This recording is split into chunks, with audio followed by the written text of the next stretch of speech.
Hello everyone, welcome to Read Physics series. I am Adesh from LearnerHub, the free learning platform जहां आप पढ़ते हो maths, physics, chemistry and biology absolutely for free, only at learnerhub.com.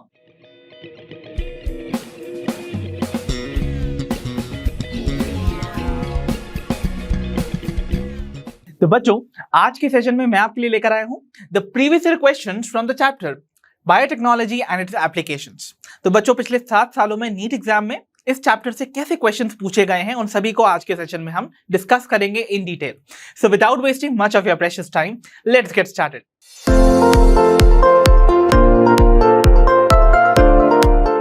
तो बच्चों, चलिए begin करते हैं अपने आज के सेशन की वेरी फर्स्ट प्रॉब्लम के साथ, and that is from the year 2018। ये क्वेश्चन हमसे बोल रहा है, in India the organization responsible for assessing the safety of introducing genetically modified organisms for public use is. तो हमसे बोला जा रहा है, इंडिया में ऐसी कौन सी ऑर्गेनाइजेशन है जो कि असेस करती है या चेक करती है कि किसी जेनेटिकली मॉडिफाइड ऑर्गेनिज्म को पब्लिक यूज के लिए सेफ माना जाएगा या नहीं माना जाएगा। अब आपके सामने यहां पर ऑप्शन दे रखे हैं। ऑप्शंस हैं, option A Indian council of medical research which is ICMR, then we have its council for the scientific and industrial research which is CSIR, then we have its research committee on genetic manipulation RCGM, और Genetic Engineering Appraisal Committee, which is GEAC. So what do you think would be the right answer? Exactly, the right answer is going to be option D, Genetic Engineering Appraisal Committee. So आप सभी को याद होगा, मैंने बताया था कि जब भी हम जेनेटिक मैनिपुलेशन करते हैं, कुछ जेनेटिक मॉडिफिकेशन करते हैं, जीन के लेवल पे कुछ चेंजेस करते हैं, सो ऐसे ऑर्गेनिज्म जिनके अंदर हमने ये मैनिपुलेशंस किए हैं उनके जेनेटिक लेवल पर, अब ऐसे ऑर्गेनिज्म को जब हम इकोसिस्टम में इंट्रोड्यूस करते हैं, उनके रिजल्ट्स हमको पता नहीं होते हैं कि कैसे होंगे, राइट? उनका रिजल्ट्स अनप्रेडिक्टेबल होते हैं। तो उसी अनप्रेडिक्टेबल रिजल्ट्स की पॉसिबिलिटीज को असेस करने का काम कौन करता है? ये organization in India. So genetic engineering appraisal committee check करता है कि whether or not it is safe to introduce the genetically modified organism for public use, right? और इवन ये चेक भी करता है, डिसीजन भी लेता है on the genetic modification researches जो कि कंट्री में चल रही होती है, right? So remember this thing, the committee और द ऑर्गेनाइजेशन जो कि रिस्पॉन्सिबल है टू चेक कि एक GMO इंट्रोड्यूस करना चाहिए मार्केट में फॉर पब्लिक यूज या नहीं, that is genetic engineering appraisal committee. So the right answer is option D. I hope आपको समझ में आ गया होगा। अब चलो बढ़ते हैं अपने प्रॉब्लम नंबर 2 पर। The question says use of bio resources by multinational companies and organizations without the authorization from the concerned country and its people is called। तो बच्चों, जब भी कोई मल्टीनेशनल कंपनीज या ऑर्गेनाइजेशन किसी कंट्री या उनके लोगों से एसोसिएटेड किसी बायो रिसोर्स को बिना ऑथराइजेशन या परमिशन के इस्तेमाल करती है, इसको हम क्या बुलाते हैं? ऑप्शन देखिए, option are option A bio infringement, option B biodegradation, option C biopiracy, या फिर option D bio exploitation. And you know very well, इसको हमने एथिकल इश्यूज वाले टॉपिक में पढ़ा भी था, and the right answer would B biopiracy, right? So biopiracy क्या है? जब भी हम किसी भी कंसर्न कंट्री या फिर उनकी पीपल से एसोसिएटेड किसी भी बायोलॉजिकल रिसोर्स का इस्तेमाल करेंगे, right, without taking their permission और ऑथराइजेशन, इसी को हम बायोपायरेसी बुलाते हैं, ठीक है ना? तो इसका एक एग्जांपल भी हमने देखा था ऑफ द US कंपनी जिसने पेटेंट किया था बासमती राइस की सेवरल वैरायटीज को, राइट? और उन्होंने कहा था कि वो उन्होंने डेवलप की है, but it was actually from India. India में ऑलरेडी बासमती की कितनी वैरायटीज अवेलेबल थी जिनको उन्होंने सेमी डॉर्फ वैरायटीज से क्रॉस करवा के बता दिया था कि उन्होंने इसको डेवलप किया है। So that was an unethical step that they had taken, और वो बायोपायरेसी की कैटेगरी में प्लेस किया जाता है। So the right answer here would be option C, biopiracy. तो चलिए बच्चों, बढ़ते हैं प्रॉब्लम 3 पर, which says which of the following is commonly used as a vector for introducing a DNA fragment in the human lymphocyte। तो बच्चों, आपको बताना है इनमें से किस वेक्टर का इस्तेमाल करके हम अपने डिजायर्ड DNA फ्रैगमेंट को एक ह्यूमन लिम्फोसाइट के अंदर भेज सकते हैं, राइट? ऑप्शन देखिए, option A retrovirus, option B TI plasmid, option C lambda phage, या फिर option D PBR322। What do you think would be the right answer? सोचो, इसको एसोसिएट करो। यहाँ बात हो रही है ह्यूमन लिम्फोसाइट्स की। कैन यू रिकॉल इस चैप्टर में हमने लिम्फोसाइट्स के बारे में या उससे रिलेटेड कंडीशन कहाँ पढ़ी थी? Exactly under the topic gene therapy, जहां पर हमने देखा था कि कैसे बायोटेक्नोलॉजी का इस्तेमाल करके हम डिफेक्टेड जीन्स को करेक्ट कर सकते हैं। सो हमने ADA डेफिशिएंसी पढ़ी थी, राइट? एडिनोसिन डीएमिनेज की डेफिशिएंसी, और आपने इसका करेक्शन भी देखा था, ओके तो जब लिम्फोसाइट्स में एडीए का जो जीन है वो डिफेक्टेड हो जाता है, एडीए एंजाइम नहीं बन पाता है, तो there are complications that arise, right. इसको करेक्ट करने के लिए हम क्या करते थे, हम जो आरएनए होता था फॉर दी एडीए उसको बेसिकली इंट्रोड्यूस करते थे कहां पर, obviously inside the modified retrovirus. इसीलिए याद करो मॉडिफाइड रेट्रोवायरस को वेक्टर की तरह इस्तेमाल किया जाता था, क्योंकि ये जो रेट्रोवायरसेस होते हैं ये डायरेक्टली इन्फेक्ट कर सकते हैं ह्यूमन के लिम्फोसाइट्स को। एग्जैक्टली तो इसीलिए यहां पर राइट आंसर होना चाहिए ऑप्शन ए रेट्रोवायरस। अगर आप रिकॉल नहीं कर पा रहे हो तो let me draw that for you, मैं आपको यहां पर बेसिकली रिवाइज करवा देता हूं थोड़ा सा। तो देखो इमेजिन करो दिस इज योर लिम्फोसाइट, मैंने एक लिम्फोसाइट बना दिया, तो ये मेरा डिफेक्टेड लिम्फोसाइट है और इस लिम्फोसाइट के अंदर जो एडीए जीन है वो डिफेक्टेड है, राइट। अब इसको मुझे करेक्शन करवाना है, उस एडीए जीन को जो कि करेक्टेड फॉर्म में है उसको इंट्रोड्यूस करवाना है। उसके लिए मैं क्या करूंगा, उसके लिए मैं एक रेट्रोवायरस का इस्तेमाल करूंगा, उसको मॉडिफाई कर लूंगा, मतलब उसका जो डिजीज कॉजिंग पोर्शन था ना उसको मैंने चिप ऑफ कर दिया, चॉप ऑफ करके रिमूव कर दिया। अब देखो यहां पर मैं उस रेट्रोवायरस को सिंपली ऐसे डायग्रामेटिक व्यू से बना रहा हूं। सो although I am not making it very properly, बस सिर्फ सिंबॉलिक रिप्रेजेंटेशन है। तो इस तरीके से एक रेट्रोवायरस को मैंने ड्रॉ कर दिया। ये रेट्रोवायरस के अंदर मैं बाकी की चीजें नहीं बना रहा हूं, आपको पता ही है इसके पास एक एनवेलप होता है, ग्लाइकोप्रोटीन्स होते हैं, अंदर 2 प्रोटीन कोड्स होते हैं, फिर 2 स्ट्रैंड्स ऑफ आरएनए होते हैं और 2 रिवर्स ट्रांसक्रिप्टेज एंजाइम्स भी होते हैं, राइट। वो सब चीजें छोड़ दो, बस इतना समझो कि मैंने यहां पर क्या किया है, मैंने हमारा कॉपी डीएनए डाला है, कॉपी डीएनए और द कॉम्प्लीमेंट्री डीएनए जो कि एडीए का करेक्टेड जीन को पोजेस कर रहा है। So this particular thing is nothing but adenosine deaminase enzyme का कॉम्प्लीमेंट्री डीएनए है ये। अब आप सोचोगे कॉम्प्लीमेंट्री डीएनए क्या है, अगर आपने कॉन्सेप्ट अराउंड देखा है तो मैंने बताया है कॉम्प्लीमेंट्री डीएनए वो डीएनए होता है जो कि आरएनए से सिंथेसाइज होता है बाय रिवर्स ट्रांसक्रिप्शन। अब रेट्रोवायरसेस के पास ही ये कैपेबिलिटी होती है कि वो रिवर्स ट्रांसक्रिप्शन कर सकते हैं because they have reverse transcriptase enzymes, right.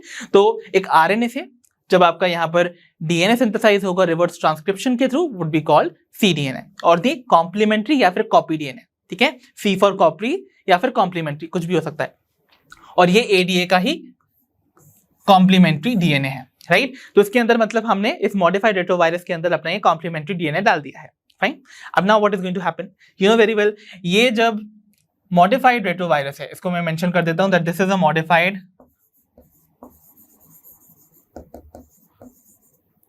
Retrovirus. जब ये मॉडिफाइड रेट्रोवायरस इन्फेक्ट करता है, अटैक करता है एक लिम्फोसाइट को, और इन्फेक्शन के दौरान ये क्या करता है, इस कॉपी डीएनए को और द कॉम्प्लीमेंट्री डीएनए को इंट्रोड्यूस कर देगा इसके न्यूक्लियस के अंदर प्रेजेंट डीएनए में। So what will happen is, अगर मैं यहां पर इसका डीएनए में अपना कॉम्प्लीमेंट्री डीएनए डाल दूं फॉर द एडीए जीन, तो obviously what is going to happen, exactly हमारा जो करेक्टेड एडीए डीएनए का फ्रैगमेंट है जो उसको कोड करता है एडीए एंजाइम को, वो यहाँ पर पहुंच जाएगा लिम्फोसाइट के अंदर। दैट मींस ये लिम्फोसाइट एडीए एंजाइम प्रोड्यूस करने लगेंगे, एडिनोसिन डीएमिनेज एंजाइम को प्रोड्यूस करने लगेंगे, राइट। अब ऐसे सेल्स को, इन करेक्टेड लिम्फोसाइट्स को हम कल्चर करेंगे लैबोरेटरी में, और पीरियोडिकली ह्यूमंस के जो पेशेंट है उसकी बॉडी में उसको हम लोग इन्फ्यूज करते रहेंगे। पीरियोडिकली इसलिए करना पड़ता है बिकॉज ये जो लिम्फोसाइट्स हैं इनकी स्पेसिफिक लाइफ स्पैन है, ये इमॉर्टल नहीं है, राइट। तो ये कुछ समय तक ही रह सकते हैं और वहां पर करेक्टेड जीन की प्रेजेंस की वजह से हमारा जो एडीए एंजाइम है उसको प्रोड्यूस करते रहेंगे, बट डेफिनेटली इनकी कुछ लाइफ स्पैन के बाद हमें वापस से जो करेक्टेड लिम्फोसाइट्स हैं उनको वापस से इंट्रोड्यूस करना पड़ता है। इसीलिए याद रखिएगा, अगर मुझे एक डिजायर्ड डीएनए फ्रैगमेंट को ह्यूमन के लिम्फोसाइट्स के अंदर ट्रांसफर करवाना है, for that purpose I will be using a modified retrovirus. So the right answer would be option A in this case. I hope आपको समझ में आ गया होगा। तो बच्चों next we have on screen is problem number 4। The question says a new variety of rice was patented by a foreign company, though such varieties have been present in India for a long time. This is related to, तो बच्चों आपको बताना है कि actually इस question में ये बोला जा रहा है कि एक फॉरेन कंपनी ने राइस की कुछ नई वैरायटीज को पेटेंट करवाया, बट ऑल्दो वो जो राइस की वैरायटी उन्होंने एक्चुअली डेवलप की है वो इंडिया में बहुत समय से देखी जा रही है, तो आपको याद आ गया होगा कि ये इंसिडेंट आखिरकार किस राइस वैरायटी से एसोसिएटेड है, और यही हमें पहचानना भी है इस क्वेश्चन में। तो आपको बताना है ये इंसिडेंट किस राइस वैरायटी से एसोसिएटेड था। ऑप्शन है, ऑप्शन ए को 667, ऑप्शन बी शरबती सोनोरा, ऑप्शन सी लर्मा रोजो, या फिर option D basmati. And the right answer would be option D basmati. याद आप सभी को, ये इंसिडेंट था बायोपायरेसी का। आप सभी को याद होगा, मैंने इसको पढ़ाया भी है एथिकल इश्यूज वाले पोर्शन में, कि यूएस बेस्ड एक कंपनी ने पेटेंट राइट्स को रिजर्व किया था on basmati rice from the US patent and trademark office, saying कि उन्होंने एक नई वैरायटी ऑफ राइस को डेवलप किया है। बट इन रियलिटी वो जो राइस था वो डेवलप हुआ था from the Indian basmati variety. Indian basmati variety को उन्होंने क्रॉस किया था विद सेमी डॉल्फ वैरायटी, और उस नई वैरायटी, उस सो कॉल्ड नई वैरायटी को डेवलप किया था, और उसको अपने नाम से, क्योंकि उन्होंने पेटेंट राइट रिजर्व करवा लिए थे अपने लिए, और उसको अपने नाम से उन्होंने वर्ल्ड वाइड स्प्रेड किया था और सेल किया था। But actually it was the case of biopiracy, because उन्होंने इंडियन बासमती का इस्तेमाल करके इस वैरायटी को डेवलप किया था विदाउट द ऑथराइजेशन और the permission from the Indian country. तो इसका मतलब क्या हुआ, this was a case of biopiracy, right? और ये associated था with the basmati rice. So the answer over here should be option D, basmati. I hope आपको ये easily समझ में आ गया होगा। तो बच्चों अब हमारे सामने है problem 5 of the year 2020। The question says the process of separation and purification of expressed protein before marketing is called. इसी क्वेश्चन है, इस चैप्टर से नहीं, पिछले चैप्टर से, बट है तो बायोटेक्नोलॉजी की यूनिट से, राइट? तो आपको बताना है किसी भी एक्सप्रेस्ड प्रोटीन या फिर कोई भी रिकॉम्बिनेंट प्रोटीन को मार्केटिंग से पहले जब सेपरेट और प्योरीफाई करते हैं, तो ये जो दो प्रोसेसेस की जाती हैं ये आखिरकार क्या कहलाती हैं? Option A upstream processing, option B bio processing, option C downstream processing, या option D post production processing. And the right answer would be obviously option C downstream processing. So इसमें आई थिंक किसी को कोई doubt नहीं होगा, this is a very easy question. तो बच्चों अब हमारे सामने है problem number 6 that says which of the following statements is not correct. बच्चों आपको पहचाना है कि कौन सी दी हुई इनमें से स्टेटमेंट करेक्ट नहीं है, right? Okay, option A says in man insulin is synthesized as a pro insulin. तो क्या मैन के अंदर इंसुलिन एक प्रो इंसुलिन के फॉर्म में सिंथेसाइज होती है? प्रो मतलब मैंने बताया है, जब भी कभी प्रो लगता है किसी वर्ड से पहले, दैट मींस वो इनएक्टिव फॉर्म है। तो क्या ह्यूमंस के अंदर या मैन के अंदर इंसुलिन एक इनएक्टिव फॉर्म में बनती है, which is pro insulin? Then option B बोल रहा है the pro insulin has an extra peptide called the C peptide. तो प्रो इंसुलिन में एक एक्स्ट्रा पेप्टाइड, पॉलीपेप्टाइड चेन होती है जिसे हम सी पेप्टाइड बुलाते हैं। ऑप्शन सी बोल रहा है genetically engineered insulin is produced in E coli. तो बोला जा रहा है जो जेनेटिकली इंजीनियर्ड इंसुलिन है वो क्या ई कोलाई बैक्टीरियम के अंदर बनाई जाती है। और ऑप्शन डी बोल रहा है the functional insulin has A and B chains linked together by hydrogen bonds. तो बोला जा रहा है जो एक फंक्शनल इंसुलिन होती है उसके अंदर केवल ए और बी चेन्स होती हैं जो कि आपस में हाइड्रोजन बॉन्ड्स के थ्रू लिंक्ड होती हैं। इनमें से कौन सी स्टेटमेंट गलत है वो आपको पहचानना है। चलिए एक एक करके वापस से रिविजिट करते हैं एक एक ऑप्शन को। पहला स्टेटमेंट परफेक्टली करेक्ट था, याद करो, आपको याद है ह्यूमंस के अंदर जो इंसुलिन बनती है वो इनएक्टिव फॉर्म में होती है जिसे हम प्रो इंसुलिन बुलाते हैं, राइट? तो इसका मतलब ये वाली स्टेटमेंट करेक्ट थी, इसलिए we will have to eliminate this. Second option कह रहा है the pro insulin has an extra peptide chain. Exactly, ये प्रो इंसुलिन एक्चुअली इनएक्टिव ही इसलिए बिकॉज इसके पास एक एक्स्ट्रा सी चेन है जो कि नहीं होनी चाहिए। फंक्शनल इंसुलिन के पास केवल ए और बी चेन होती है, सी नहीं। अगर मैं इस प्रो इंसुलिन से सी चेन हटा दूं तो इसका मतलब वो इंसुलिन एक्टिव फॉर्म में कन्वर्ट हो जाएगी। दैट मींस प्रो इंसुलिन यानी कि इनएक्टिव इंसुलिन के पास एक एक्स्ट्रा पेप्टाइड चेन है जिसे सी पेप्टाइड बुलाते हैं। ये परफेक्टली करेक्ट स्टेटमेंट थी, इसलिए हमें इसको एलिमिनेट करना पड़ेगा, राइट? फिर बोल रहे हैं जेनेटिकली इंजीनियर्ड इंसुलिन को हम ई कोलाई में प्रोड्यूस करते हैं। डेफिनेटली यस, ये हमने स्टडी किया है, इसका मतलब ये भी एलिमिनेट करना पड़ेगा।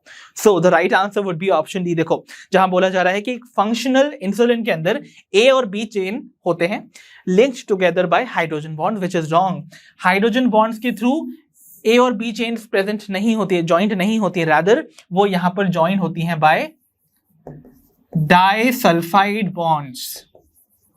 ठीक है, सो डाइसल्फाइड बॉन्ड्स के थ्रू ही ये आपस में लिंक होती हैं, तभी वो फंक्शनल इंसुलिन बनाती हैं। अब स्पेलिंग में कंफ्यूज मत होना, कई जगह पर जैसे एनसीईआरटी में यहाँ पर डाइसल्फाइड में पीएच की जगह पर एफ यूज किया हुआ है, इट इज ऑल राइट, दोनों ही तरह से सही है। So remember this is going to be the incorrect statement that we had to find regarding the insulin. So I hope now ये क्वेश्चन आपको इजीली समझ में आ गया होगा। It's an easy one. तो बच्चों अब बढ़ते हैं प्रॉब्लम 7 पर, which is a match the following type question, जिसमें बोला जा रहा है to match the columns and find out the correct option.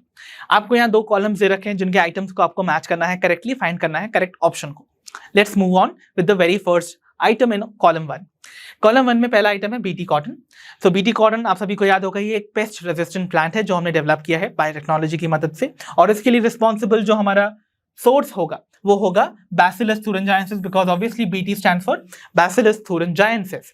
तो बैसिलस thuringiensis में जो insecticidal protein toxin protein release होता है ना, उसको हम यहाँ पर उस जीन को उस प्रोटीन को कोड करने वाले जीन को इंट्रोड्यूस कर देते हैं कॉटन प्लांट के अंदर, ताकि ये प्लांट जो है वो पेस्ट के अटैक से बचा रहे, राइट। तो इसका मतलब ए जो है वो 4 से मैच कर रहा है ओनली ऑप्शन सी में। देखो यहाँ पर बाकी सभी के सभी ऑप्शन में कोई भी आइटम जो है वो ए वाला 4 से मैच नहीं कर रहा है। That means all the other options are wrong, but option C is only correct, है ना, इजी वन। आइए वेरीफाई भी कर लेते हैं बाकी की मैचिंग्स को। एडिनोसिन डीएमिनेज डेफिशिएंसी, आप सभी को पता है ये एक ऐसी कंडीशन है जो कि हम करेक्ट कर सकते हैं। ये एक जेनेटिक डिफेक्ट की वजह से होता है जिसको करेक्ट किया जा सकता है by replacing the defected gene with a normal gene, और इसके लिए हम अप्लाई करते हैं जीन थेरेपी। तो इसका मतलब क्या हुआ, बी मैच करना चाहिए with the first item, so gene therapy से मैच हो गया। बी फर्स्ट से मैच हो रहा है भाई यहाँ पर। फिर आता है आरएनए इंटरफेरेंस। याद है आप सभी को, हमने नीमाटोड रेसिस्टेंट प्लांट्स के लिए ये कंडीशन देखी थी कि आरएनए इंटरफेरेंस के बारे में मैंने आपको बताया था, ये एक सेलुलर डिफेंस मैकेनिज्म है जो हर यूकैरियोटिक सेल शो करता है। इसका मतलब क्या हुआ, the C item should match with the second item over here. तो देखो यहाँ पर सी सेकेंड से मैच कर रहा है कि नहीं कर रहा है, तो देखो सी सेकेंड से मैच कर रहा है, तो क्या यहाँ पर है, बिल्कुल है। देन पीसीआर की बात करते हैं। पीसीआर याद है, मैंने आपको बताया था पॉलीमरेज चेन रिएक्शन का हम एप्लीकेशन पोर्शन अगर देखें तो इसको हम मॉलिक्यूलर टेक्निक्स जो डायग्नोस्टिक टेक्निक्स की तरह इस्तेमाल कर सकते हैं for the detection of small pathogen जो कि बहुत कम अमाउंट में प्रेजेंट है इनसाइड द बॉडी। सो देखो पीसीआर को हम यूज करते हैं for the detection of HIV infection in the human body. तो देखो यहाँ पर जो आपका डी आइटम है वो थर्ड से मैच कर रहा है, over here also it is the same. So this way हमारा जो ऑप्शन सी है it would be the right answer. I hope you got this. So बच्चों next we have a question from the year 2021 which is problem 8 and it says when gene targeting involving gene amplification is attempted in an individual's tissue to treat disease it is known as। तो बच्चों जब हम एक specific gene को target करते हैं correct करने के लिए और उसके बाद उसको उस करेक्टेड जीन को एम्पलीफाई करते हैं ताकि हम एक इंडिविजुअल के टिश्यू को ट्रीट कर सकें फ्रॉम अ डिजीज, राइट, उसको हम बुलाते क्या हैं।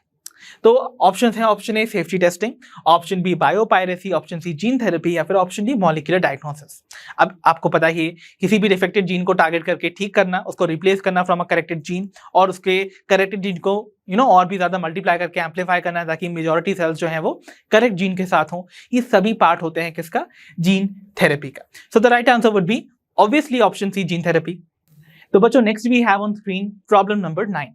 The question says with regards to insulin choose the correct option. तो बच्चों आपको यहाँ कुछ स्टेटमेंट्स दे रखी हैं, वी हैव टू फाइंड, पहले तो हमें केयरफुली रीड करना है। इन स्टेटमेंट्स को रीड करने के बाद हमें फाइंड करना है कौन कौन सी स्टेटमेंट्स जो है वो रेलेवेंट है when it comes to the insulin, और उस करेक्ट सेट ऑफ स्टेटमेंट को हमें इन ऑप्शंस में से फाइंड करना है। फाइन, चलो पहली जो स्टेटमेंट है it says C peptide is not present in a mature insulin. Exactly आपको पता है जब नॉर्मल इंसुलिन बनती है वो इनएक्टिव फॉर्म में होती है जिनमें 3 पॉलीपेप्टाइड चेन्स होती हैं A, B and C, right. But अगर मुझे इस इमैच्योर या फिर इस प्रो इंसुलिन को मैच्योर फॉर्म में कन्वर्ट करना है, दैट मींस इन 3 पॉलीपेप्टाइड चेन में से मुझे सी वाली जो पॉलीपेप्टाइड चेन है उसको रिमूव करना होगा। तो C peptide when it is removed, when it is not present in the insulin, वो बन जाती है मैच्योर इंसुलिन। तो इसका मतलब ये वाली स्टेटमेंट करेक्ट है, इसके आगे एक छोटा सा टिक लगा लेते हैं। फिर देखते हैं second statement, it says the insulin produced by recombinant DNA technology has a C peptide. तो बोला जा रहा है रिकॉम्बिनेंट डीएनए टेक्नोलॉजी या फिर जेनेटिक इंजीनियरिंग की मदद से बनने वाली जो इंसुलिन है उसमें सी पेप्टाइड होती है। डू यू थिंक ऐसा होता है? नहीं भाई, हम जो रिकॉम्बिनेंट डीएनए टेक्नोलॉजी की मदद से इंसुलिन बनाते हैं वो एक्टिव फॉर्म में ही बनाते हैं, इनएक्टिव फॉर्म वाली इंसुलिन नहीं बनाते हैं। इसका मतलब उसमें सी पेप्टाइड नहीं होती है, बिकॉज हम क्या करते हैं, हम ए और बी पॉलीपेप्टाइड बनाने वाले जीन्स को सेपरेटली एक्सप्रेस करवाते हैं। जैसे आप ऐसे देख लो कि अगर सपोज यहां पर ये ए पॉलीपेप्टाइड सिंथेसाइज करने वाला जीन है और ये बी पॉलीपेप्टाइड सिंथेसाइज करने वाला जीन है, तो इसने जब एक्सप्रेस किया तो बनाया ए पॉलीपेप्टाइड, इसने एक्सप्रेस किया तो बनाया बी पॉलीपेप्टाइड, राइट।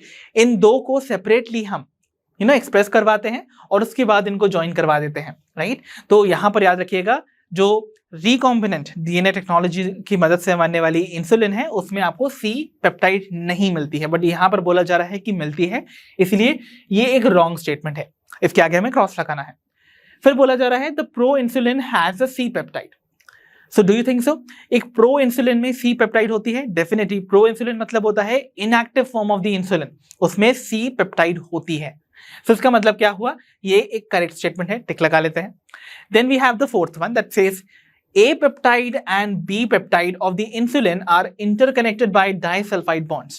So ये जो A और B पेप्टाइड्स हैं जो कि फॉर्म करती हैं मैच्योर इंसुलिन, ये आपस में ज्वाइन होती हैं बाय डाइसल्फाइड ब्रिजेस और दी बॉन्ड्स। डेफिनेटली ये करेक्ट है। तो यानी कि ये जो A और B है इनके बीच में मुझे डाइसल्फाइड बॉन्ड अगर मैं क्रिएट कर दूं तो ये एक मैच्योर इंसुलिन बन जाती है।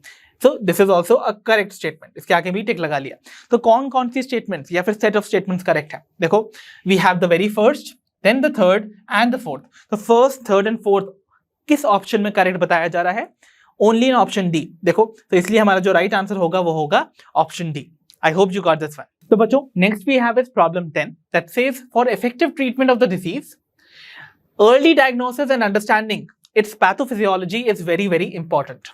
Okay, which of the following molecular diagnostic techniques is very useful for the early detection? तो देखो बच्चों, बोला जा रहा है किसी भी डिजीज के इफेक्टिव ट्रीटमेंट के लिए उस डिजीज का अर्ली डायग्नोस होना और उसकी पैथोफिजियोलॉजी को समझना बहुत इंपॉर्टेंट है, राइट?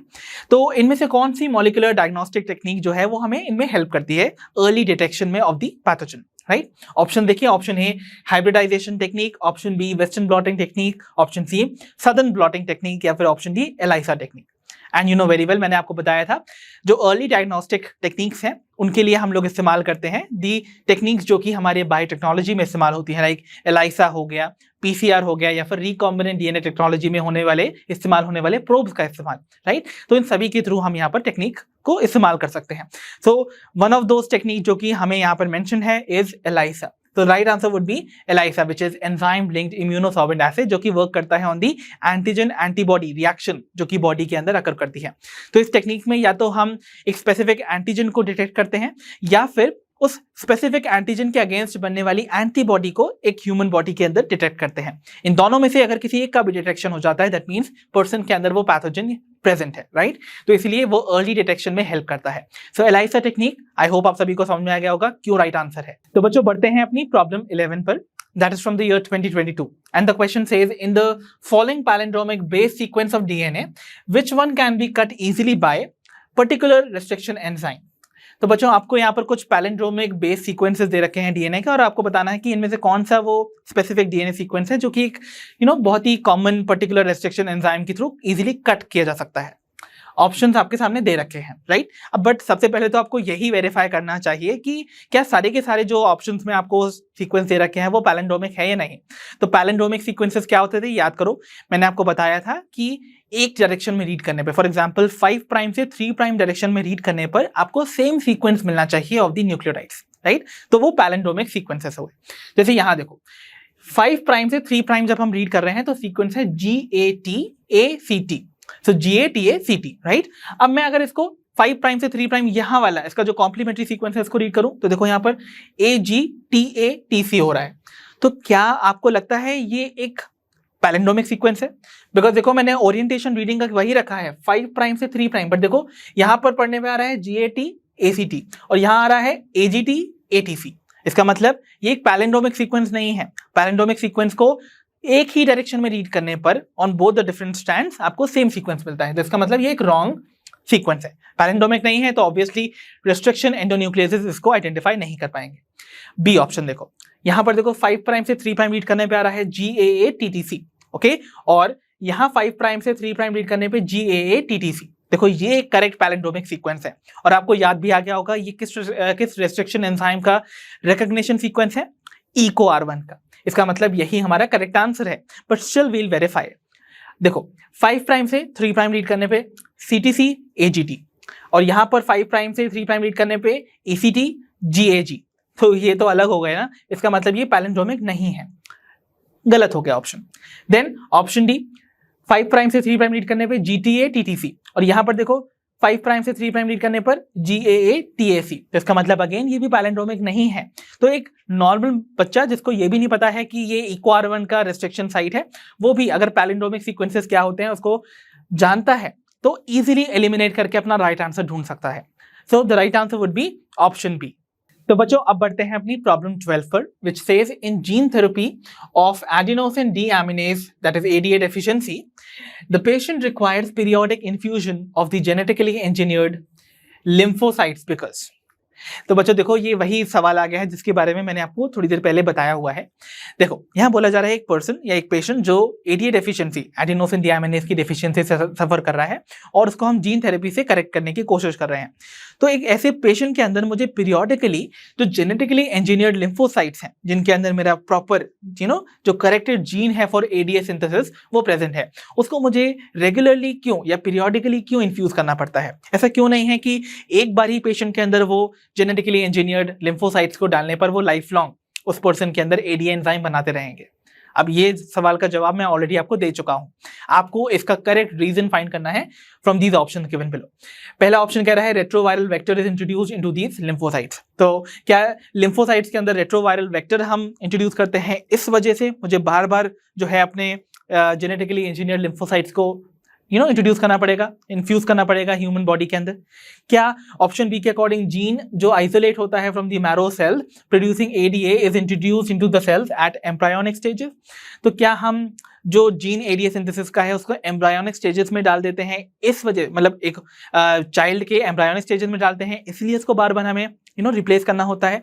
या फिर according to option C lymphocytes from patients blood are grown in culture outside the body, कि जो लिम्फोसाइट्स हैं उनको पेशेंट के ब्लड से जिनको हम आइसोलेट करके बाहर कल्चर करते हैं लेबोरेटरी के अंदर, इस वजह से मुझे बार बार इन्फ्यूज करना पड़ेगा। या ऑप्शन डी के according genetically engineered lymphocytes are not immortal cells. What do you think would be the right answer? So यहाँ बोला जा रहा है जेनेटिकली इंजीनियर्ड जो लिम्फोसाइट्स हैं वो इमॉर्टल नहीं है, अमर नहीं है, राइट, उनका स्पेसिफिक लाइफ स्पैन है। यही तो करेक्ट आंसर है बच्चों। देखो मैंने बताया था जो जेनेटिकली इंजीनियर्ड लिम्फोसाइट्स हैं जिनके पास करेक्टेड जीन है फॉर ADA एंजाइम के सिंथेसिस का, अब ये जो सेल्स हैं इनको हमने लेबोरेटरी में कल्चर तो कर लिया और इनको हमने डाल भी दिया ह्यूमन बॉडी के अंदर, बट ऐसा नहीं है कि ये जो सेल्स हैं वो इमॉर्टल हैं, इनका एक स्पेसिफिक लाइफ स्पैन है जिसके बाद ये डाई हो जाएंगे यानी मर जाते हैं, राइट। तो उसके लिए हमें क्या करना है, वी नो कि इतने समय तक तो ये काम चला लेंगे उस पेशेंट का, उसके बाद मुझे वापस से पीरियोडिकली उसी पीरियड के बाद क्या करना होगा, उन्हीं एंजाइम्स को उन्हीं सेल्स को जो एंजाइम प्रोड्यूस करते हैं उनको इंट्रोड्यूस करना पड़ेगा ह्यूमन सेल के अंदर ताकि वो वापस से उस रिएक्शन को कैरी आउट कर सके। तो इसका मतलब क्या हुआ, the right answer would be, the right reason rather we would say would be the option D, जहां पर बोला जा रहा है जो जेनेटिकली इंजीनियर्ड लिम्फोसाइट्स है वो इमॉर्टल नहीं है, अमर नहीं है, राइट, उनका एक स्पेसिफिक लाइफ स्पैन है जिसके बाद वो डाई कर जाते हैं। तो बच्चों next we have on screen is problem 13 that says milk of transgenic cow Rosie was nutritionally more balanced product for human babies than natural cow milk because it contained। तो बच्चों बोला जा रहा है जो फर्स्ट ट्रांसजेनिक काउ थी ना, याद करो जिसका नाम रोजी था, उसका मिल्क जब कंपेयर किया जाता है नेचुरल काउ मिल्क से तो वो ज्यादा न्यूट्रिशनली बैलेंस्ड प्रोडक्ट माना जाता है ह्यूमन बेबीज के कंजम्पशन के लिए, बिकॉज इसके अंदर एक स्पेसिफिक चीज होती है। अब वो क्या स्पेसिफिक चीज है वो आपको पहचानना है। याद करो इसको मैंने पढ़ाया है ट्रांसजेनिक एनिमल्स वाले टॉपिक के अंदर। ऑप्शंस हैं, option a human enzyme adenosine deaminase present होता है क्या, या फिर होता है ह्यूमन प्रोटीन अल्फा 1 एंटीट्रिप्सिन, या होता है ह्यूमन अल्फा लैक्टोल्ब्यूमिन, या option D human insulin like growth factor. You can recall well जो ये ट्रांसजेनिक काउ रोजी है उसके मिल्क में आपको क्या प्रेजेंट मिलता है, it is enriched in the protein called human alpha lactalbumin. Okay, so it was a protein enriched milk जो कि ह्यूमन बेबीज के कंजम्पशन के लिए इसीलिए इंपॉर्टेंट है बिकॉज इसमें अल्फा लैक्टोल्ब्यूमिन नाम का ये प्रोटीन जो है वो एनरिच्ड अमाउंट में प्रेजेंट है। So hence the option C would be the correct answer in this case. तो बच्चों अब हमारे सामने है प्रॉब्लम 14 जो कि एक स्टेटमेंट बेस्ड क्वेश्चन है। Read this question very carefully और उसके बाद बढ़ते हैं इसके ऑप्शंस की ओर। देखो बोला जा रहा है statements related to human insulin are given below, right. आपको यहाँ पर ह्यूमन इंसुलिन से रिलेटेड कुछ स्टेटमेंट दे रखी हैं। बोला जा रहा है विच स्टेटमेंट्स इज और are correct about genetically engineered insulin. So देखो यहाँ पर ये कीवर्ड है, we are talking about genetically engineered insulin से रिलेटेड आपको करेक्ट सेट ऑफ स्टेटमेंट्स को आइडेंटिफाई करना है। सो यहीं पर बच्चों याद रखिएगा दिस इज अवर कीवर्ड, ठीक है, हम यहाँ पर नॉर्मल इंसुलिन की बात नहीं कर रहे हैं, हम बात कर रहे हैं जेनेटिकली इंजीनियर्ड इंसुलिन की। तो अब इससे रिलेटेड आपको करेक्ट स्टेटमेंट्स फाइंड करनी है। पहली स्टेटमेंट देखते हैं, pro hormone insulin contain extra stretch of C peptide. But genetically engineered, अगर मैं आपको इंसुलिन की बात करूं तो जेनेटिकली इंजीनियर्ड इंसुलिन में तो सिर्फ ए और बी पेप्टाइड चेन होती है ना, यहाँ सी तो होती ही नहीं है। प्रो इंसुलिन तो ह्यूमन के अंदर डायरेक्टली बनती है ना। तो इसका मतलब क्या हुआ, इस स्टेटमेंट ऑल्दो ये करेक्ट है, बट यहाँ पर when it is related to genetically engineered insulin, ये इनकरेक्ट है, बिकॉज जेनेटिकली इंजीनियर्ड इंसुलिन में सी पेप्टाइड होती ही नहीं है, तो प्रो इंसुलिन बनता ही नहीं है। ये हमेशा एक्टिव फॉर्म ऑफ इंसुलिन है जिसे हम ह्यूमुलिन बुलाते हैं, याद है, ह्यूमुलिन। तो इसका मतलब this is going to be a wrong statement, please pay attention. इसीलिए मैं बोल रहा हूं, देखो यहाँ पर अगर आपने ये जेनेटिकली इंजीनियर्ड वर्ड को मिस कर दिया होता ना, तो आप इंसुलिन से रिलेटेड करेक्ट स्टेटमेंट मार्क कराते, इसीलिए यहीं गड़बड़ होने के चांसेस बढ़ जाते हैं। Okay, pay attention. अब बोला जा रहा है A peptide and B peptide chains of the insulin were produce separately in E coli, ठीक है, extracted and combined by creating disulphide bond between them. Yes, this is the correct one. Genetically engineered जो हमारी insulin है, मैंने बताया था, इनको separately जो हमारी ए और बी पॉलीपेप्टाइड चेन है, उनके जीन्स को एक्सट्रैक्ट करके अलग अलग एक्सप्रेस करवाते हैं और हमारे ई कोलाई सेल्स के अंदर उनको कल्चर करवा के निकलवा लेते हैं, किसको, हमारे ए पॉलीपेप्टाइड और बी पॉलीपेप्टाइड चेन को, जिनको बाद में हम लिंक भी करवाते हैं by disulphide bond, which is correct, right. तो ये वाली स्टेटमेंट तो करेक्ट है। ओके, देन देखते हैं हमारे सी वाले ऑप्शन को। It says insulin used for treating diabetes was extracted from cattle and pigs. Statement तो करेक्ट है, इंसुलिन को जो डायबिटीज ट्रीट करने के लिए इस्तेमाल की जाती है उसको कैटल्स और पिग्स, जो स्लॉटर्ड कैटल्स और पिग्स होती थी, उनसे हम लोग एक्सट्रैक्ट करते थे। बट हम यहाँ बात कर रहे हैं स्पेसिफिकली जेनेटिकली इंजीनियर्ड इंसुलिन की, बट यहाँ पर हम लोग कहीं पर भी इन कैटल्स और पिग्स की बात नहीं करेंगे, बिकॉज वो तो कन्वेंशनल मेथड था। जेनेटिकली इंजीनियर्ड वाले में ये इसका कोई रोल नहीं है। दैट मीन्स ये स्टेटमेंट यहाँ पर अनरिलेटेड है, इनअप्रोप्रिएट है in terms of genetically engineered insulin. इसका मतलब ये भी गलत होगी। Fine, okay, then we have is pro hormone insulin needs to be processed for converting into a mature and functional hormone. Again देखो, pro hormone insulin बनती ही नहीं है genetically engineered प्रोसेस में, तो उसमें तो हम सीधे फंक्शनल हार्मोन बना रहे हैं ना, इंसुलिन बना रहे हैं। ऑल्दो ये स्टेटमेंट करेक्ट थी, इसमें इसको हमें प्रोसेस करना पड़ता है अगर हम नेचुरल हार्मोन की बात करते हैं, बट एज सच यहाँ पर this is going to be an incorrect one, because pro insulin बनती ही नहीं है when it comes to genetically engineered insulin, तो ये भी रॉन्ग है। लास्ट वाला देखो, some patients develop allergic reactions to the foreign insulin. तो जो फॉरेन इंसुलिन जो हम जेनेटिकली इंजीनियरिंग के थ्रू जेनेटिकली इंजीनियर्ड इंसुलिन बनाते हैं, क्या कुछ पेशेंट इससे एलर्जिक हो जाते हैं? जी नहीं, बिकॉज ऐसा इसलिए नहीं है बिकॉज ये किसी एनिमल सोर्स से नहीं आया है, इसको हमने जेनेटिकली बनाया है खुद से, तो ये सेफ है फॉर दी कंजम्पशन, और इसीलिए ये ह्यूमुलिन के नाम से स्प्रेड होती है, फिर इसको बेचा जाता है। सो रिमेंबर दिस थिंग, ये non allergic, it is very safe for human consumption या फिर ह्यूमन एडमिनिस्ट्रेशन के लिए। तो इसका मतलब ये वाली स्टेटमेंट भी रॉन्ग है। ये तभी करेक्ट मानी जाती है जब हम किसी एनिमल सोर्स, जैसे कि बताया जा रहा था स्लॉटर्ड कैटल्स या पिग्स से उस इंसुलिन को एक्सट्रैक्ट करते और उसको ह्यूमन बॉडी के अंदर एडमिनिस्टर करते। तो हो सकता था हमारी बॉडी उसको एक फॉरेन मॉलिक्यूल के फॉर्म में आइडेंटिफाई करती और उसके अगेंस्ट इम्यून रिस्पॉन्स जनरेट करती, तो इसीलिए वहां पर एलर्जिक रिएक्शंस हो सकते थे। बट एनीवेज ये वाले इनकरेक्ट है। So the only correct statement when it comes to the genetically engineered insulin is only option B और द स्टेटमेंट बी। तो देखो यहाँ पर कौन से ऑप्शन में सिर्फ बी स्टेटमेंट को करेक्ट बताया जा रहा है, only option B itself. Hence the right answer would be option B. I hope now अब आपको समझ में आ गया होगा। So देखो, अगर आप ये जेनेटिकली इंजीनियर्ड वर्ड को मिस कराते ना, तो आप यहाँ पर सारी स्टेटमेंट्स को करेक्ट बता देते, right, because most of them were correct when it comes to the conventional insulin, but specific बात जेनेटिकली इंजीनियर्ड इंसुलिन की हो रही थी, इसीलिए ऑप्शन बी ही करेक्ट होगा। तो बच्चों, हमारे सामने अब है problem 15 which is a very easy question, और ये अगेन इस चैप्टर से रिलेटेड नहीं है, पिछले चैप्टर से है, but again it is a part of this unit, तो हम इसको डिस्कस कर ही लेंगे।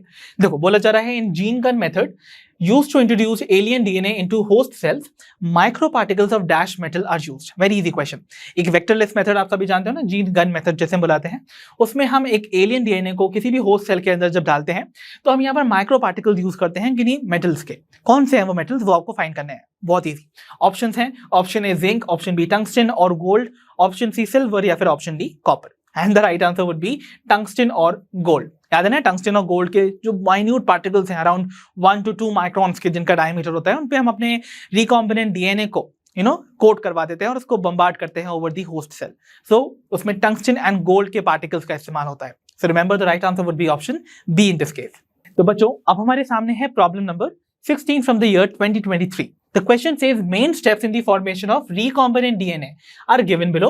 Arrange these steps in a correct sequence. तो बच्चों आपको यहाँ पर अगेन ये क्वेश्चन भी पिछले चैप्टर से रिलेटेड है, प्रिंसिपल्स एंड प्रोसेसेस वाले से। तो यहाँ पर रिकॉम्बिनेंट डीएनए को बनाने के लिए मेन स्टेप्स दे रखे हैं जिनको आपको करेक्ट सीक्वेंस में अरेंज करना है। सीक्वेंस में अरेंज करने से पहले let's see these particular steps. पहला है insertion of recombinant DNA into the host cell. वो तो सबसे लास्ट स्टेप होना चाहिए ना, एक रिकॉम्बिनेंट डीएनए को होस्ट सेल में आखिरी में डाला जाता है, right. Then B statement says cutting of DNA at specific location by restriction enzyme. Okay, तो डीएनए को एक स्पेसिफिक लोकेशन पे कट करना using restriction enzyme would be the one. Then C है isolation of the desired DNA fragments. Okay, and then D is amplification of the gene of interest using PCR. Fine, चलो यहाँ पर arrangement करना start करते हैं। सबसे पहले इनमें से कौन सा स्टेप करोगे? ऑब्वियसली हम अपने डीएनए, जो हमने लॉन्ग पीस ऑफ डीएनए को एक्सट्रैक्ट किया था, बिकॉज सबसे पहला काम तो आइसोलेशन ऑफ जेनेटिक मटेरियल होता है, वो तो हमने यहाँ पर दिखाया नहीं है, यहाँ पर किसी भी ऑप्शन में नहीं दे रखा है, स्टेटमेंट नहीं दे रखी है। सो सेकंड स्टेप क्या होगा कि हम अपने डीएनए को कुछ फ्रैगमेंट्स में ब्रेक करें by making them cut through the restriction endonuclease और द रिस्ट्रिक्शन एंजाइम्स। तो यहाँ पर ये सबसे पहला स्टेप होना चाहिए। अब इन फ्रैगमेंट्स को हम सेपरेट करके आइसोलेट करते हैं यूजिंग जेल इलेक्ट्रोफोरेसिस, जिनमें से हम अपना डिजायर्ड जो डीएनए फ्रैगमेंट है जिसको हमें स्टडी करना है फर्दर, उसको एक्सट्रैक्ट करेंगे। So the next step would be isolation of the desired DNA fragment. याद आ रहा है आपको, हमने सारी प्रोसेस पढ़ी थी of the recombinant DNA technology, जो लास्ट कॉन्सेप्ट रहा था पिछले चैप्टर का, देख लेना एक बार। ओके, तो यहाँ पर this is going to be the second step. Fine, अब आपने अपना डिजायर्ड डीएनए फ्रैगमेंट जिससे आगे आपको वर्क करना है वो आपने एक्सट्रैक्ट कर लिया। अब तीसरा काम क्या करोगे? कहीं आपका ये डीएनए फ्रैगमेंट आगे की प्रोसेस में खो ना जाए, उसके लिए आप उसकी मल्टीपल कॉपीज बना के रखोगे, और वो आता है under the amplification of gene process. That means gene amplification का पार्ट है जिसको हम ऑब्वियसली अपने जीन ऑफ इंटरेस्ट की मल्टीपल कॉपीज बनाएंगे बाय टेक्निक कॉल्ड पीसीआर। तो इसका मतलब ये हमारा थर्ड स्टेप होना चाहिए, right? This should be the third step.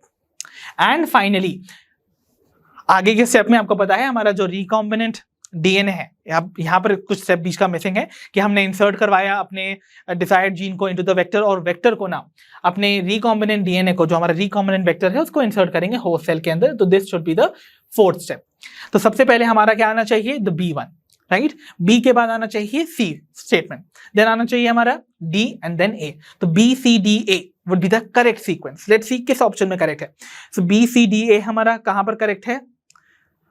Option D में। तो इसका मतलब हमारा ऑप्शन डी ही करेक्ट होगा। देखो, BCDA is the right answer और द करेक्ट सीक्वेंस जो कि हम इन्वॉल्व करेंगे in the formation of a recombinant DNA. So I hope now this question is very clear to all of you. तो बच्चों next we have is problem 17 from the year 2023 Manipur. देखो question क्या बोल रहा है, which of the following statement is incorrect about agrobacterium tumefaciens. So agrobacterium tumefaciens से related इनमें से कौन सी स्टेटमेंट इनकरेक्ट है? अगेन प्रिंसिपल्स एंड प्रोसेसेस वाले चैप्टर से रिलेटेड है। ऑप्शन देखिए, it is used to transfer gene of interest in both prokaryotic as well as eukaryotic host cells. क्या ये स्टेटमेंट करेक्ट है बच्चों? क्या हम एग्रोबैक्टीरियम ट्यूमिफेशंस का इस्तेमाल एज अ वेक्टर करते हैं to transfer the gene in prokaryotes and eukaryotes? जी नहीं। याद करो, मैंने बताया था जो भी एग्रोबैक्टीरियम मीडिएटेड जीन ट्रांसफर है वो यूजुअली किया जाता है इन दी होस्ट सेल जो कि यूकैरियोटिक है, और मोर स्पेसिफिकली प्लांट सेल्स। तो इसका मतलब यही स्टेटमेंट, पहली ही स्टेटमेंट रॉन्ग हो गई बच्चों, और इसी को तो हमें फाइंड करना था, बिकॉज हम प्रोकैरियोट्स के अंदर इसको इस्तेमाल नहीं करते हैं भाई। सो प्रोकैरियोट्स के अंदर हम जीन ट्रांसफर नहीं करते हैं using agrobacterium tumefaciens. Remember this thing, okay? बाकी की स्टेटमेंट भी वेरीफाई कर लेते हैं। जैसे बोला जा रहा है, TI plasmid from agrobacterium tumefaciens used for gene transfer is not pathogenic to the plant cells. Exactly correct. जब हम एग्रोबैक्टीरियम ट्यूमिफेशन से निकाले गए TI प्लाज्मिड को जीन ट्रांसफर के लिए इस्तेमाल करते हैं, तो इस TI प्लाज्मिड को हम बेसिकली क्या करते हैं? नॉन पैथोजेनिक बना देते हैं। इसमें से जो डिजीज कॉजिंग पोर्शन है जीन का वो चिप ऑफ कर देते हैं, रिमूव कर देते हैं। और उसके बाद क्या होगा? ऑब्वियसली हम इसको अब क्लोनिंग वेक्टर की तरह इस्तेमाल करेंगे, so it is going to be non pathogenic for the plant. So ये स्टेटमेंट तो करेक्ट थी, इसलिए हमें एलिमिनेट करना पड़ता। Then it transform normal cells into tumour cells. You know very well, Agrobacterium tumefaciens के बारे में बताया था, ये एक पैथोजेनिक बैक्टीरिया है जो कि जब भी किसी प्लांट सेल को इन्फेक्ट करता है तो उसमें क्राउन गॉल डिजीज कॉज करता है, याद है, ऑफ द डाइकोट्स बेसिकली। सो ये नॉर्मल सेल्स को ट्यूमर में कन्वर्ट कर देता है, ट्यूमर सेल्स में। क्यों? क्योंकि ये अपना TI plasmid which is tumour inducing plasmid introduce करता है, जिसके अंदर एक टीडीएनए होता है और उसके अंदर क्या होते हैं, ऑब्वियसली नॉर्मल सेल्स को ट्रांसफॉर्म करने की कैंसरस सेल्स में एबिलिटी होती है, राइट। तो इसका मतलब क्या हुआ, ये वाला स्टेटमेंट भी करेक्ट था, तो इसको हमें एलिमिनेट करना पड़ता। Last we have with option D that says it delivers T DNA into the plant cell. Definitely yes, Ti plasmid में से भी जो एक specific region of Ti plasmid है, जैसे हम टीडीएनए बुलाते हैं, जो लेफ्ट बॉर्डर और राइट बॉर्डर से मार्क होता है, ओके, या फ्लैंक होता है, उसको ये डिलीवर करता है इनसाइड द होस्ट सेल और द प्लांट सेल। तो obviously this is going to be the right statement, इसीलिए इसको भी एलिमिनेट करना पड़ता। सो जो इनकरेक्ट स्टेटमेंट है regarding Agrobacterium tumefaciens is the first one itself, okay, hence the right answer would be option A. तो बच्चों अब हम पहुंच गए हैं हमारे आज के सेशन की लास्ट प्रॉब्लम की ओर, which is problem 18, which is again a match the following type question, जहां पर लिस्ट 1 के आइटम्स को आपको मैच करना है विद लिस्ट 2 आइटम्स और फाइंड आउट करना है करेक्ट ऑप्शन को। लिस्ट 1 का पहला आइटम है gene therapy. Come on, gene therapy का हम यहाँ पर किस लिए इस्तेमाल करेंगे? Obviously correction of a defected gene के लिए, राइट। तो जीन थेरेपी से हम क्या करते हैं, करेक्शन करते हैं एक जीन डिफेक्ट का, राइट। तो हमने एडीए डेफिशिएंसी वाली कंडीशन पढ़ी थी। सो ए यहाँ पर 4 से मैच कर रहा है, कहां कर रहा है भाई, सभी में कर रहा है, okay. So we are not sorted at all. उसके बाद है आरएनए इंटरफेरेंस, याद है आप सभी को, आरएनए इंटरफेरेंस एक सेल्युलर डिफेंस मैकेनिज्म है जो कि सभी यूकैरियोटिक सेल्स शो करते हैं। बी यहाँ पर 3rd से मैच करना चाहिए, तो बी 3rd से कहां मैच कर रहा है, ऑप्शन सी एंड डी में, राइट। तो इसका मतलब option A and B incorrect है, गॉट इट, ठीक है। अब बात करते हैं एलाइसा की। एलाइसा से हम क्या करते हैं? सो एलाइसा जो है वो एक्चुअली एक डायग्नोस्टिक टेस्ट है एड्स के लिए। इसको मैंने इस चैप्टर में भी बताया है, even human health and disease वाले चैप्टर में भी पढ़ाया था, राइट। तो ELISA that is enzyme linked immunosorbent assay हम यूज करते हैं to detect for the AIDS. And lastly gel electrophoresis से हम क्या करते हैं भाई, डीएनए फ्रैगमेंट्स को सेपरेट करते हैं बेस्ड ऑन देयर साइज। तो इसका मतलब डी यहाँ पर मैच करेगा विद द फर्स्ट। तो देखो यहाँ पर सी आपका कहां मैच कर रहा है, सेकंड से, सी सेकंड से यहां मैच कर रहा है और डी फर्स्ट से ओवर हियर। इसका मतलब ऑप्शन सी करेक्ट है, ना कि ऑप्शन डी। सो इसका मतलब हमारा जो राइट आंसर है that is going to be option C. Isn't that easy? तो बच्चों इसी के साथ फिनिश होता है हमारे the previous year questions from the chapter biotechnology and its applications. I hope इस चैप्टर के सारे पीवाईक्यूज आपको बहुत इजीली समझ आए होंगे। अब हम मिलेंगे अपनी नेक्स्ट वीडियो में। अंटिल देन आप अपना ध्यान रखिए, पढ़ते रहिए और जैसा कि आप सभी जानते हो, लर्नो हम मतलब फ्री है पर बेस्ट है।